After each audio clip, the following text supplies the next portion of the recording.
Helping kids through tough moments isn't about punishment, it's about connection. Collaborative problem solving offers parents and teachers a way to guide children with empathy, respect, and lasting impact. But how can we turn everyday challenges into opportunities to build trust and resilience? Welcome to PhD with Women on IT Hack the Future. My name is Jamil Navarrosa, and today's PhD Positivity Hack delivered will be by our guest, Dr. Karin Jakubowski. Our topic for today, our topic for today is a parent's guide to collaborative problem solving with kids. Episodes 193 starts here. Let me remind you, this is a grassroots community that focuses on women in IT, an inclusive forum of women in technology, startups, and female leaders who are supported by men as well. And I bring heart to that hustle because empathy is my mojo, and empathy is critical to collaborative problem solving with kids. Before we start our discussion, I want to take a moment to shine a spotlight on some incredible achievements from our community. Catch Katya Vinichenko at DevFest UAE 2025, leading the workshop Smart Shortcuts Google AI for a More Productive You on October 4, 2025. Expect fresh insights, hands-on learning, and Katya's expert take on using Google AI to boost productivity. Developers, tech enthusiasts, innovators, this is for you. Best of luck, Katya. Congrats to our former PhD guest, Madonna S. Wambua, on your successful talk at Peace AI and Tech at Zero Space, New York City, that inspired 200 plus attendees. Your insights on how AI and technology can foster peace, collaboration, and empowerment are exactly that kind of leadership of our tech community needs. Kudos to you, the organizers, and everyone who made the event unforgettable. And hooray to our other former PhD guest, Giovanna Gallieno Maliaga, on your amazing talk empowering your communication last weekend at DevFest Campo Basso. Your insights clearly struck a chord, sparked lively discussions, and inspired everyone in attendance. Your dedication to communication and leadership keeps empowering others. Here's to many more successful events. Now, let's go back to our topic, a parent's guide to collaborative problem solving with kids. Join us for a positivity hack delivered with Dr. Karin Jakubowski, international influencer, a host of the Momnificent podcast. Dr. Karin has spent over 20 years in education. She was an elementary public school principal of a national Blue Ribbon school in 2021. She is passionate about helping moms first take care of themselves to be their best for their kids. She helps parents with the problem-solving process when their child is experiencing challenging behaviors and helps empower women through holding space on this journey to help them grow and connect authentically with themselves and their kids. It's time to let go of what other thinks of us, live outside the box, and live in the freedom, explore who we really are without limitation. In this episode, Dr. Karen will share her proven for problem solving with kids, ensuring discipline never comes at the cost of connection. Please join me. Welcome, Dr. Karen. How are you today? Hi, Jamil. I'm doing great. Thank you. It's so good to see you again. Thank you so much for joining us for the third time around. Yeah. And to start, where in the world are you today? So I'm in Delaware and I'm actually in school. So if the phone rings or something, if you hear anything, we're live in action right inside here in a public school in Delaware in the United States. Let's start by talking about your incredible background. Before becoming a public school principal, you were an assistant principal, teacher, and the summer camp director. What led you to start the Momnificent podcast? So when I early on in my career, when I was a teacher, I would have kids who would struggle and wouldn't do their work and like literally couldn't do like the paper pencil activities, I call it, couldn't do this thing we call school. It was like 1% of the population. When I was a fourth grade teacher, there was one kid in my class, and he's the one that kept me up at night. I was like, how can I help this kid do this thing we call school? Like he just struggled in so many ways. And so it really, I would show up trying all my tricks. And when everything doesn't help that kid, just sit down, do that paper, do what every other kid does in that classroom. It really just like kind of, it just like bothered me. And then I was invited to a conference, and Dr. Stuart Ablon, he came and spoke about how all kids do well if they can.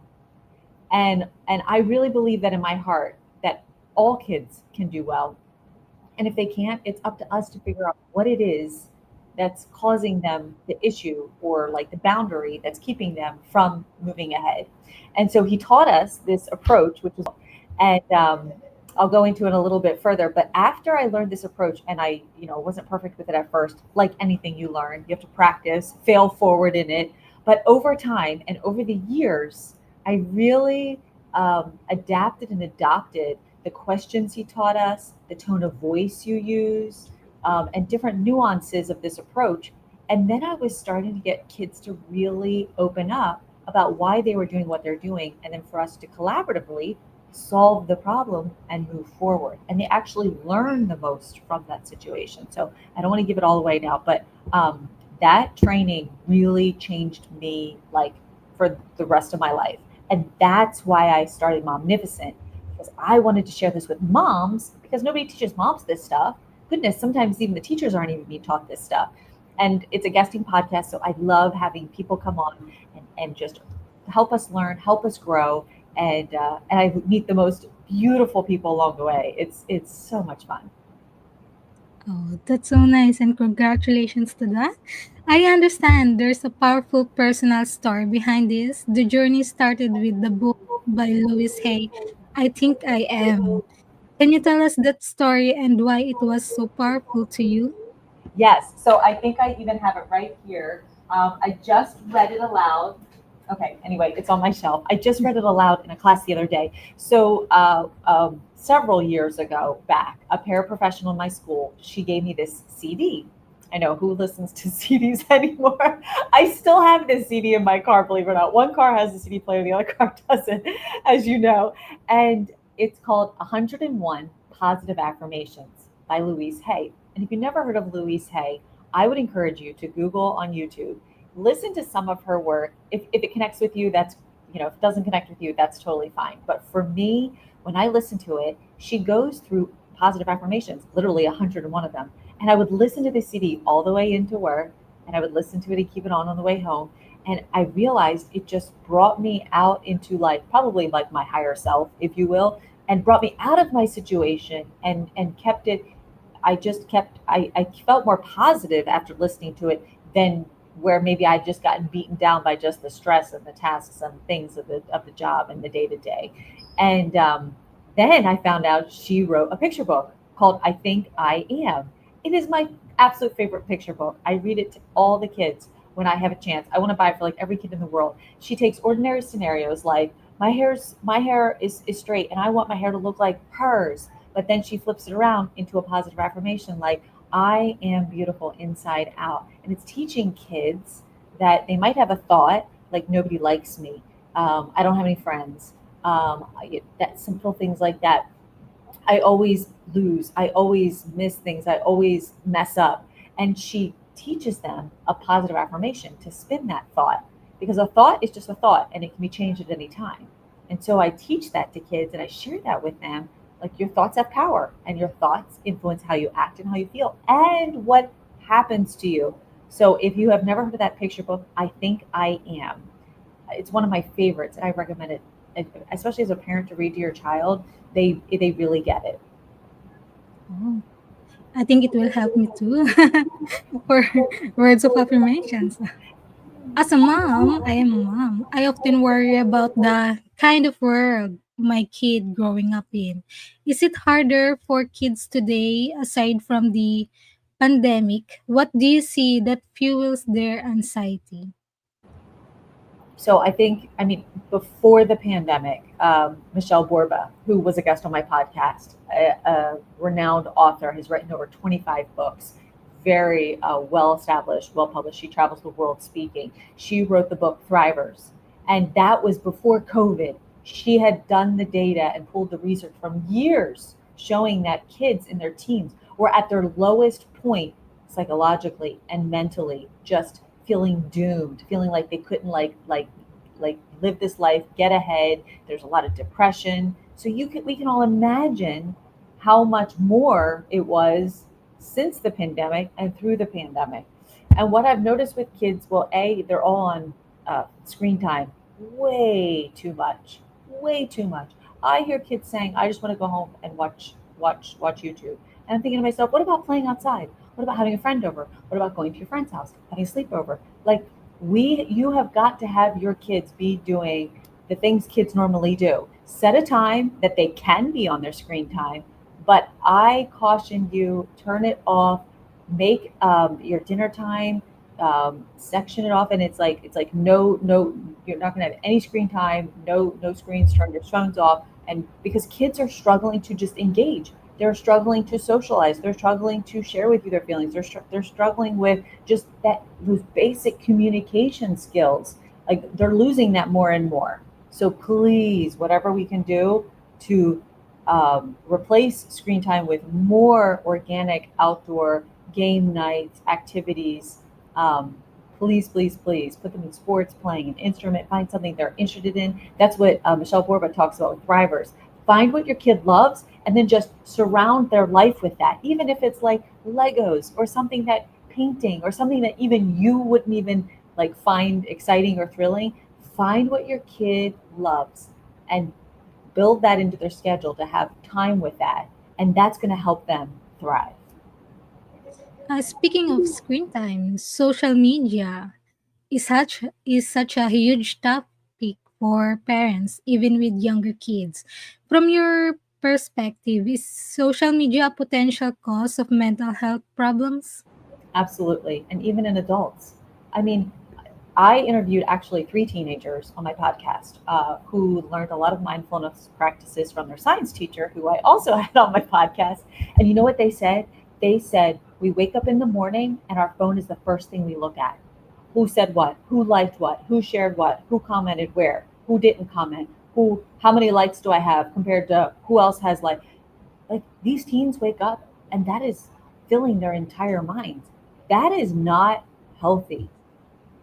And if they're doing it, they're watching their parents do it. The kids are watching their parents do it. So kids think that's normal.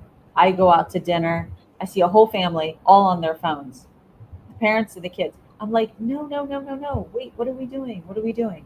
So yes, I think it has a lot to do with it. And there's several podcasts who really focus on that a lot. And we really need to, like I said, detox ourselves from it, unplug from the electronics. So, when you were a principal, how were these issues manifesting themselves in your students? What were you seeing happen to them on a daily basis? Yeah. So, I mean, unfortunately, what happens on social media at times does come into the school, and it's so easy to text something, right? Even in email.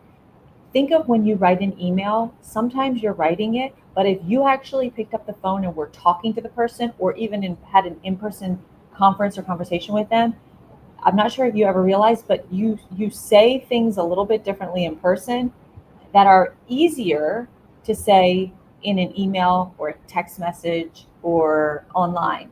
And so we have to help kids with that because they might be sitting on their couch at home on the weekend and they're like, it doesn't matter that I just made this comment or I just had this opinion. But a kid hears it and sees it, and to them, it's a really big deal. And then they come into school or they don't want to come to school. And then we have to go back and figure out what happened, who said what. And so we have to really do a lot of training with the kids to be aware of what they're typing and how that's impacting someone on the other side was receiving it. And then the group chat seemed even worse because kids are chiming in and making comments, and then we try to go back to the parents and say your kid was involved in this, and they're like, they weren't even the one who started the conversation, but because it started and they were in it. And so a lot of parents are like trying to get their kids out of these group chat things, and we try to keep that stuff out of the school because there's enough things in the school, and we need them focused on their work and their academics. But it does creep in, and we have to use those as lessons to teach them. For years, you saw kids struggling behaviorally, emotionally, and academically with little success. What was the game changer for you and them that shifted everything? So that goes back to where I was telling you about this conference that I've attended, and I learned this collaborative problem solving process. So, for example, a kid, the teacher tells me, this kid kicked this kid on the playground at recess, and I always wait till the kid is calm and in control of his body. So, if it takes time, if it takes 5 minutes, if it takes 2 minutes, I don't talk to that kid until they have calmed down. They're not crying anymore, and I can ask them a question and they can respond in their average normal tone of voice, then I know that they're calm. So that's really important, especially for parents. When your kid is upset, that is not the time to be saying things like, you know better, why did you do that, I can't believe, and asking them all these questions, or just kind of yelling at them in a sense. Like that is so, there should just be a whole alarm that goes off that tells us I'm not going to work with my kid till they are calm. You as the adult shouldn't be talking to kids when you are upset. You get hot, you might be hard to swallow. Like we know when our heart starts racing, that is not calm and in control of our body. That is not when we should be talking, right? And their mind is in fight or flight mode, and so is your brain. So in order for them to get calm and control their body, I give them the time to calm down, whatever that is. And then I bring up the situation of what happened. And I say this something, I start it with either I heard or I saw, based on if I personally witnessed it or if I just heard it because somebody said it. So maybe as a parent, you're going to say, I saw you hit your brother just now. And then you ask the question. So, first of all, you say that what you saw in a very even tone voice without emotion. I say it's called the elevator tone of voice. Like you're talking to someone like they're on the elevator. Like you'd say to someone on the elevator, like, hey, how are you today? That's the tone of voice I want you to use with your kid when they've done something wrong or bad or upsetting. Not to Don't talk to them till they're calm and in control of their body. You got that part? And then say to them in that elevator tone of voice, I heard or I saw you kicked your brother. And you ask the question, what's up with that? Very simple. Or maybe you like to say like, why did that happen? I like to say what's up with that. It's how I was trained. So I use it all the time. And you know what? Kids aren't used to us asking them that. They're used to us firing back at them what they did wrong and how they should act and what should be different and what your consequence is going to be. So at first, they might not respond to you because they're like, wait, why are you talking to me like this? Why aren't you getting upset? And their brain just kind of like, it seems like it needs time to register and click over time that you actually want to know from them what happened. And when you ask the question like, what was up with that, instead of like, why did you do that? It, for whatever reason, it just plays with their mind, and they usually go like this, right? Don't we usually see kids go like this? They shrug their shoulders like this, right? Or they say, I don't know. That's the famous line. I love that one. Happens like 99% of the time. And then you say this magical question. You ask them, I know you don't know, but if you did know, what would you say? And it plays with their psyche because it's like a double negative. And then most times they're like, I don't know, I don't know. And they shrug their shoulders again. And I ask it again. I know you don't know, but if you did know, what would you say? And then if they're still not giving you anything, you just got to wait them out. And this is what we're not used to, giving them time to respond. Because we just want to like, we're like ready to move on to the next thing usually, right? So then I sometimes add, there's no right or wrong answer, because that sometimes helps them realize, because their brain is trying to totally figure out like, if I say this, what's going to happen, right? And they kind of know if they say something and it's not good, they're going to get in trouble, right? So I try to say like, you're not in trouble if you say this, there's no right or wrong answer. And eventually over time, you're going to have to practice this and work your way through it, because it takes time to like really get a kid to like really say, But when they start realizing that you're going to wait, and even if they don't know, what would they say? Eventually, over time, they come out with what happened. And what's so amazing is whatever it is, you have to just believe them and go with it. You can't say to yourself, well, that's not true. You got to leave all that stuff out. You got to just take what they say, and then you have to validate them. You don't have to agree with what they say or how they felt, but validate it. Oh, that sounds really tough. Oh, that must have been really hard for you. It sounds like that was a difficult thing. Like one kid barreled into a classroom, a first grader, one morning from breakfast. The teacher's like, what? He just like totally like almost knocked over kids. Like, please help him. Like he needs a break or whatever it was. And I had to wait for him to get calm because he was crying because he knew he was in trouble. And we just sat outside in the hall and we just waited and waited. And then when he finally like there's an extinction burst they call it, and then they will get calm. And I was like, what was up with barreling into class this morning? What's up with that? And you know what he said? He said, I didn't get to finish my breakfast at home this morning, and my dad was yelling at me when we got out the door. It didn't even have anything to do with him barreling into the classroom. But how often are we dealing with what we saw in that moment and thinking that's it? Well, I beg to differ. Um, I did not. I'm not. I did not say this quote. I did learn it, but I love it. There's a story behind every behavior, and this process gets to the story of what's happening behind that behavior. And then I was able to go back and be like, oh, that must have been really tough. That sounds like that was really hard for you. I'm sorry you had such a rough morning and it was quick and you needed to finish. And, dad was saying what he was saying. Um, that helps children to process what they went through to get through to the other side to with ultimately we want to solve the problem. So I said, you can bring up something like, well, how do you think that child feels after what you just did? How do you think your brother feels? How do you feel? And then you can bring in your concern, like in our house we respect each other, which means we don't hit each other. Or in the school, we don't use hands and feet on others. That's our expectation in the school. And then you ask them, what do you think we could do to solve this problem, if that's the nature of it? Or what do you think you could do to make this right? Sometimes I say that to kids when they've done something wrong against somebody. And then you let them come up with how they're going to mend it. Maybe they are in a space to apologize. Maybe they can write that person a note, or draw them a picture, or if it's something happening in the class, what do you think we could do to solve that problem? And try to come up with a couple things that they on their own are willing to try, because if they come up with the solution that you're okay and works with you and the teacher, they have more ownership and buy-in because it was their idea. And if it doesn't work, it doesn't work. You come back to the table and you're like, well, that was, that here's the result of that. But like, now what do you think we could do to solve this problem? And now you're creating kids who are problem solvers. And that's what kids aren't used to doing these days. They're just used to being us yelling at them and them just doing everything that we say. And they know that what they're doing, my parent would or wouldn't, like that. No, we want to raise adults who are problem solvers, who can think on their own and make the right decisions that affect others in a good way. So that was long answer to your question. That's okay. So, of course, if there is wrong, there will be corrections. The concept connection before correction. Why is it this so important, especially in those challenging moments when we feel like we need to step in and fix Yeah. things? Yes. So connection over correction. You have got to connect. Okay. So I mean, if you're the parent, you're building connections, because you're in that relationship, right? If you're a teacher, you've got to build a connection with that student so that when you go to correct them, you've got that relationship and trust built, right?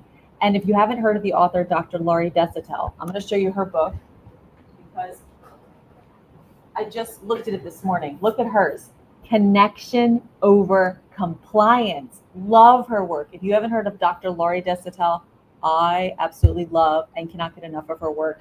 A lot of it is also around this, and even more with the science based to it. But so if you don't connect with the kids when you go to correct them, it could backfire on you and they could just get mad at you and they just think you're this mean, awful person, right? But if you build that connection and you fill their bucket over time, then when you have to make a withdrawal and be like, this is how it's going to be, you'll see them work with you better. Like, so for example, when I was an assistant principal years ago at another school, I had to deal with the behaviors and disciplines, and I took all the kids with the highest behavior referrals, and I would build in having lunch with them once a week just to have that positive connection with them. We would play Uno. I'd let them eat lunch. We would play Uno. Why? Because sometimes the bad kids are continually seen as the bad kids, and it's this horrible cycle that spirals them down. And I don't believe it has to be that way. How you act today should not be a trajectory of who you're going to be the rest of your life.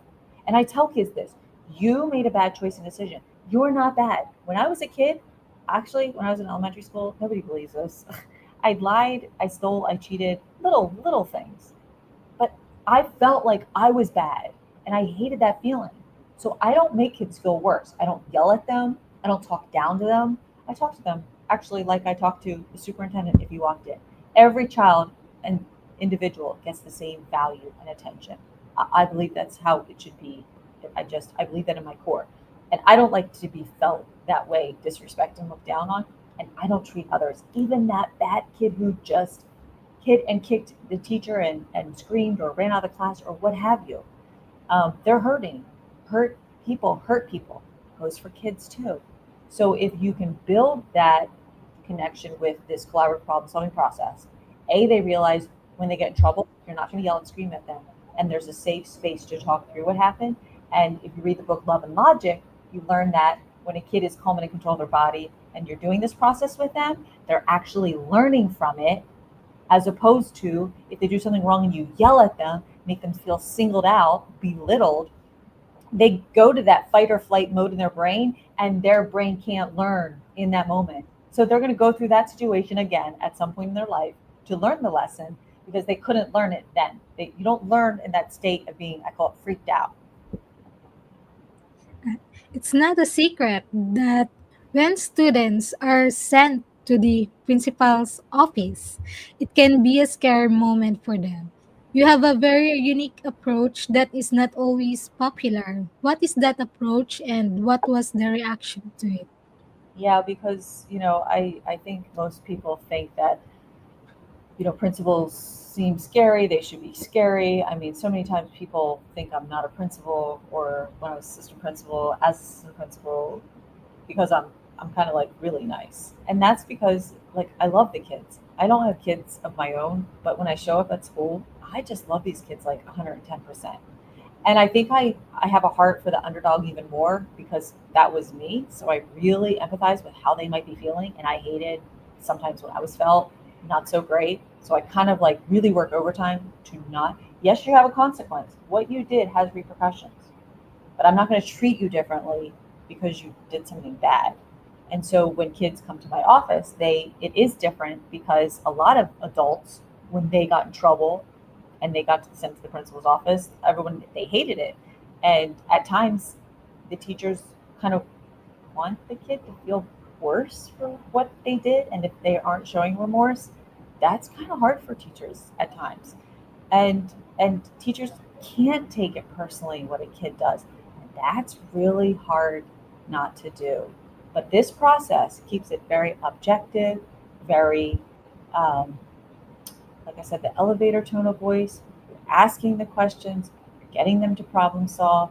Yes, they're going to have a consequence, but look how beautiful you were able to build and keep that relationship intact, where the kid will respect you, like the kids and the parents. It's amazing. They really appreciate when we take this approach.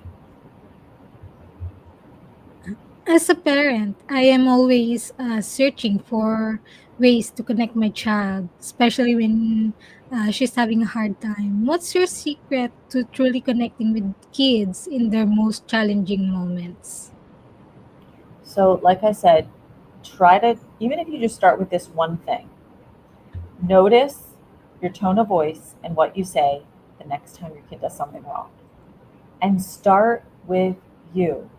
Challenge yourself to start practicing. You're not going to get it perfect at first, but don't beat yourself up because it takes practice. If you can just become more aware of what you're saying and how you're saying what you say to your kid in a moment when they're late for school and you're going to be late for work because they're not in the car. And that happened to me when we actually hosted exchange students for 3 3 years, and I would get so upset when they would make in the car. And I mean, yeah, I might have raised my voice like once. But anyway, it happens. We do it. But if we're aware of it and we can practice and catch ourselves, and over time, you will real, you'll be, just look back and think to yourself, am I proud of myself for how I responded in that situation? Hmm. How could I do that differently? Take a deep breath before you're going to say something. Count to 10. We say that to kids. Let's try that as adults. So we're calm and in control of our body, and we're the models for them. Our kids will mirror us. If your kid's yelling and screaming and you yell and scream, it's just going to create more. If your kid's yelling and screaming and you stay calm and you stay calm and you use this tone of voice and you wait it out and give them time to calm down, don't drill them with 100 questions. Just give them a safe space to calm down. Think how you would think of yourself after the fact. Would you feel better about how you act in that moment? Yes. And that's how we want to be treated. Let's treat our kids that way. The mental health needs of students are continually on the rise even pre-COVID. You found a proactive solution for kids in school. Can you tell us about that? Yes. So I took some mindfulness courses and I started teaching mindfulness classes to some of the kids at school. We even had a mindfulness coach in and come in and teach kids. And I'll teach you one simple one that's one of my favorites. It's called the 5 finger breath. So you teach kids to start at their thumb right here and breathe in while they're tracing their thumb. Breathe in, breathe out, breathe in, breathe out, breathe in, breathe out, breathe in, breathe out, in, breathe out. And I love teaching kids this because they always have their hand with them, whether they're riding the school bus home and they're thinking about something, or a kid maybe got upset on the bus or something and it's upsetting them. They can sit there and do these breaths. A fifth grader did it when he was taking a test and he couldn't figure out the question, and he just sat there, did his breaths, and came back to the question and realized, like, okay, I can do this and I can move on. So I love practicing that. Do that with your kids. It got to the point where we taught kids these strategies that a parent reached out to me and said, oh my gosh, I guess I was a little stressed because my kid said, Mom, do you need to take some ball breaths? And the ball breath is just where you put your fingers together like this and you breathe in, stretching your fingers out and breathe back. And then the kids came up with like an alligator one. And some people say, like, blow out the candle and smell the rose, like smell the rose, breathing in and blow out the candle. So all those breaths really help. It helps your brain come from, I call it like that freaked out mode where it's literally happening in your hippocampus at the back of your base of your neck. And it helps to bring it back down to that place of comfort where they can think logically. Sorry. What about meditation? How powerful can that be for children and indeed for adults? Yeah. So what we would start doing with kids, because sometimes with meditation, people, they can get a little nervous, like, what are you doing, all sitting like a Buddha and, like, I don't know, like humming or something, right? And I just told parents, and in the lessons that we taught the kids, we just started out by having them sit quietly. We welcomed them to just rest their hands gently on their laps, sit with their backs tall, feet on the floor, and close their eyes if they felt comfortable. You have to be really careful telling kids to close their eyes because not all kids are comfortable closing their eyes. So you say close your eyes or look down at the floor, giving them that space of comfort. And then I would bring a chime to start our breaths. And then you wait as long as you hear some, like, maybe the kids are starting to like move around or something like that, and maybe that's like 30 seconds the first time you do that, or 20 seconds, and then over time you just keep building it, where we had an entire class of first graders sitting quietly. That's all it is. You're just sitting quietly with your hands resting gently on your lap, and it's just quiet in the room. And we got up to like 2.5 minutes. It was amazing. And the kids loved it. When the mindfulness coach would come in, they would get so excited. Like, even a kid on the side was like, oh, well, sometimes at home, my parents are like yelling, at my sister and stuff like that. And these gave kids strategies. I mean, who's teaching these kids those strategies these days? Who's teaching adults these strategies? I didn't have these strategies as a kid. They would have so helped me. And that's part of what we love to teach. Moving into a different area, I'd love to know what advice you would give to females to help their career or start an entrepreneurial journey. Um, say it one more time. Sorry, I think my nurse is making a little too much noise in the background. Say it one more time, please. What what advice would you give to females to help their career or start an entrepreneurial journey?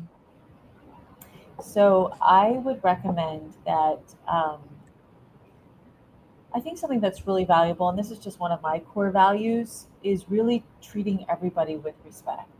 Because anybody wants to work with anybody who feels respected and valued and listened to. And if we all do that for each other, it creates such a unique and beautiful community. And then whatever it is you're doing in whatever area of work. But I kind of have this motto where whether you're the bad kid in the school or the custodian, the lunch lady, the superintendent, the principal, they all get the respect from me.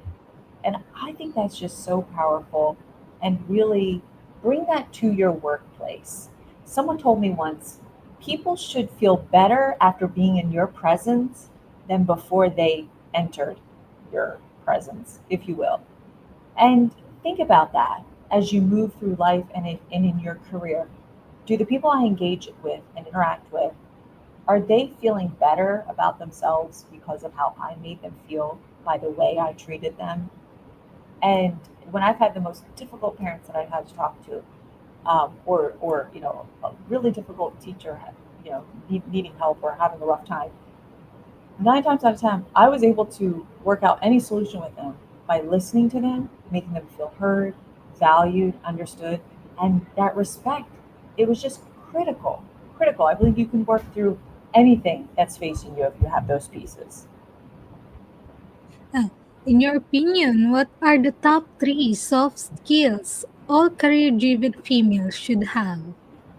Oh, wow. Well, I'm going to say a listener, and that's so hard. I mean, even I find myself like not even being a good listener at times, right? But listening is when people feel listened to and heard and valued, it goes so far. Another one, like this podcast is called Positivity. Um, Try to see things that with a glass half full. I mean, it's your attitude, and we know that attitude is. I mean, people say attitude is everything. I mean, it is, but show up with a good attitude. And another trait I think is a really beautiful trait is treat everyone with a clean slate, especially with kids. I do that a lot. You know, the bad kids even. Like every day is a fresh new day. Don't bring the baggage in from what they did yesterday and treating them that way, and do that with others. Have a large memory, huge memory of the good in people, and a small memory of the things they did that were not so great. That's a great challenge. So, with all the success you have, Dr. Karin, what's next to you? Are you working on any new exciting projects right now? So I actually have been thinking for several years to write a book, and I would really love to put all the things that I have shown and shared and talked about and experienced all these years with kids, put them in a book for parents or teachers or educators, people who maybe struggle with, a kid with the challenging behavior. And how do you do that? I mean, every mom is looking for the book on my kid. Like, where is it? Like, that's so frustrating. We go to 4 years of college, right, to help and train us for our career. And we do on the job trainings and all the modeling and mentoring. And nobody trains parents for parenthood, right? Like, something wrong with that. And so that's what I hope to create. Eleanor Roosevelt once said, "Women are like tea bags. We don't know our true strength until we are in hot water." In life, how are you in hot water, Dr. Karin? How are you brewing? Oh man. Well, even this morning we had a challenging moment in school and with a student and who was really struggling this morning. And that can be really tough. Like I found myself just having to also take my deep breaths, take a minute for myself, when I was a kid and growing up, I wasn't taught to check in with my emotions and see how I was doing in my internal state. So I have to practice myself saying to myself, okay, I actually am like a little bit unsettled right now. Okay, I just need to do some things that will help me be calm. And for me, it's like taking a deep breath, coming into a quiet space, giving myself that moment instead of just go, go, go, knowing that, I'm a little fragile emotionally. What is the number one book you can sit and think, oh, I wish I read before I started my career? Oh, I love this question. I would pick a book called Courageously You by Colleen, and I'm going to say her name wrong, like Van der Stein. I'll give it to you for the show notes. And in that book, well, let's just say I grew up not having a very strong self-esteem for myself. I didn't have a lot of confidence. I was a younger child, and then growing up, about when I was 12 years old, then my mom had another baby, so then I was like the middle child, and I struggled with low self esteem and low confidence, like so much of my life. And then I ended up taking a life coach course for myself because, like, people saw the amazing things that I did, but I couldn't adhere between these two areas and space of my brain. I still sought other people for that validation to feel good about myself. And so, through that training and that breakthrough through the life coach course that I took, I also ended up reading this book, Courageously You. And Colleen goes through simple practices that help you connect, I'll say, with like your higher self, because that's who you really are. And the practices over time helped me to see how beautiful and amazing and empowered and awesome and I am at all times. And that's what I share with others. And actually, it's how I see others. It's how I treat kids. I see that in them. And I treat them that way. And that will definitely be added to the shelf. Let's imagine that you could meet anyone in the world for a private breakfast. Who would it be and where would you choose to meet? So it's interesting you say that because probably like 15 or 20 years ago, the person I would want to sit down and have dinner with would be Princess Diana because I so looked up to her. She's so beautiful, right? She's a princess. She's always helping others, and everything always looked so perfect and beautiful. And it's interesting because in the last 5 or 10 years of my life, the person I would want to sit down with is someone like Mother Teresa, who was there serving others every day of her life. How to serve others every day and not look for the promotion or the pat on the back or the being noticed, and yet having such a confidence, right, in yourself of knowing who you are, that you just live to serve and help others. And so I've seen that shift in my life of like wanting the accolades and, you know, yes, it's our nature to be thanked and like praised and all the things.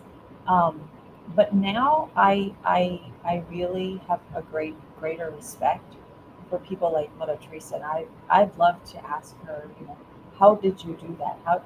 What was it that drove that inside of you? And I want to hope to emulate that in my life. And where would we meet? Um, how fun would it be to be in, like, I don't know. I've never been to Paris. I'll put Paris. I have so many places on my bucket list. Or Greece. And that's so nice. And for our last question, can you please give us your favorite life lesson quote?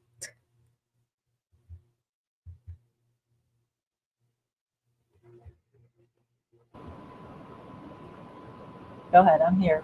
Okay, good. Go Huh? ahead. I think I missed it. I think it shorted for a minute. But go ahead. What was it? Can you please give us your favorite life lesson quote?